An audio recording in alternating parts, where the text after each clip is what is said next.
Your old car is not illegal. Not today. Not where you live. But right now, from 4 different directions, a quiet stack of rule changes is closing in on it, and none of them are a ban. That's the trick. Nobody bans your car. They just make it slowly impossible to own. Here's exactly how they do it, and what the people quietly buying up older vehicles already understand. By the end of this video, you'll understand 4 pressures: emissions, surveillance, the right to repair, and speed control, and why each one targets the exact thing that makes an old car worth keeping. None of this is a conspiracy. Every piece of it is on the record. The new car in the showroom isn't just new. It's built to be controlled, monitored, throttled, and updated without you. Your old one can't be. And that, quietly, is becoming the problem. The first pressure is the oldest one: emissions. Cities want cleaner air, a fair goal. But the tools they reach for don't clean up old cars. They price them off the road. Look at London. The ultra-low emission zone charges a daily fee to drive a non-compliant older vehicle. And in 2023, it expanded across the whole city. Drive your old car into town every day, and the fee alone can cost more than the car is worth. You still own it. You just can't afford to use it. That's not a ban. It's an eviction. In the United States, it's quieter, and it cuts the other way, for now.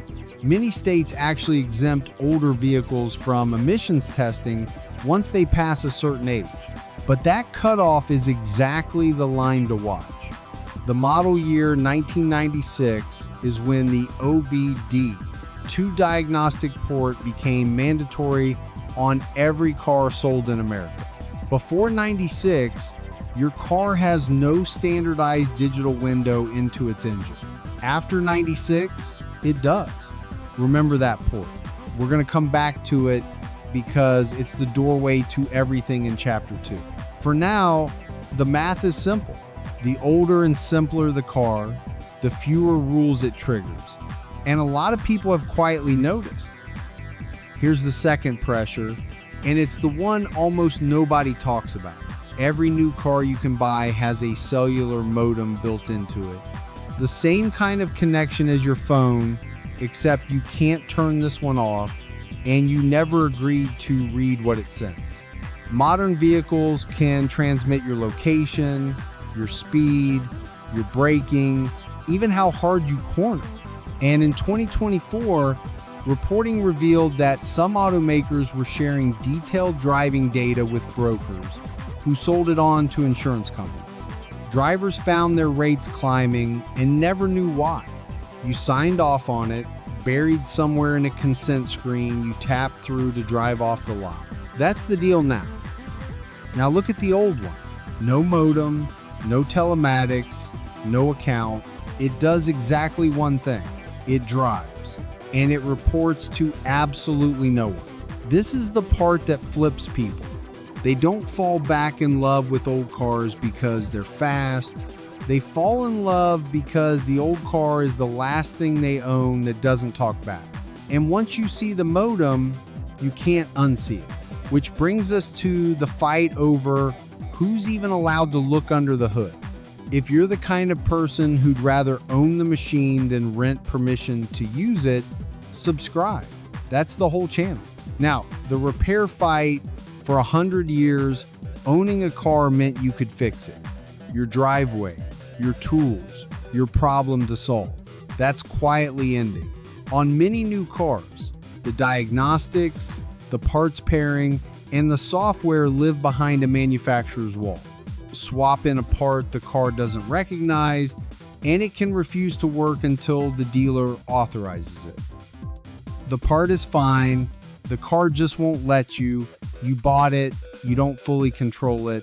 This is why the right to repair became a real political fight. In one state, voters even passed a measure to force access to that repair data.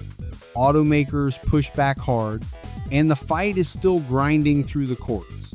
Remember that port from Chapter 1 on a modern connected car? It's not just a diagnostic socket anymore, it's the gate. Who controls the gate controls whether you can fix your own machine. The old car has no gate, a timing light, a manual, and a weekend, and it's yours again. That simplicity used to be a downside. Now, it's the entire point.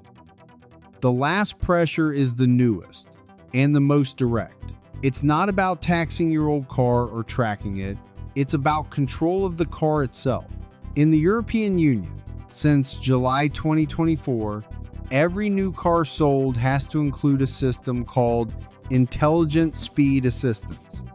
The car reads the speed limit, and when you cross it, it warns you, and in some versions, pushes back on the pedal. The car overruling the driver. Now, is slowing speeders a bad goal?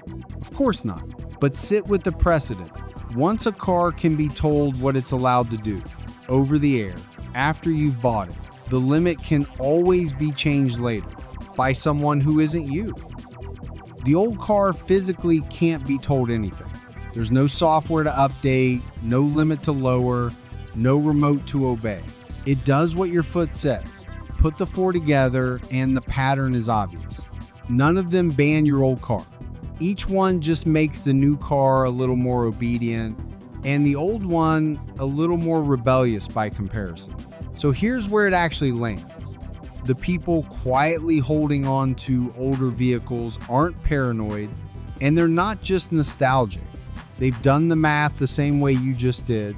An old car can't be tracked, can't be remotely throttled, can't be locked away from its own owner, and in most places still can't be tested off the road. It is mechanically a free machine. And that's the real reason this matters. The fight was never really about old cars. It's about whether the thing in your driveway answers to you or to someone you'll never meet. Your old car isn't illegal, but the rules are quietly being written so that one day it might be the only honest car left. Lost motors, keep them on the road.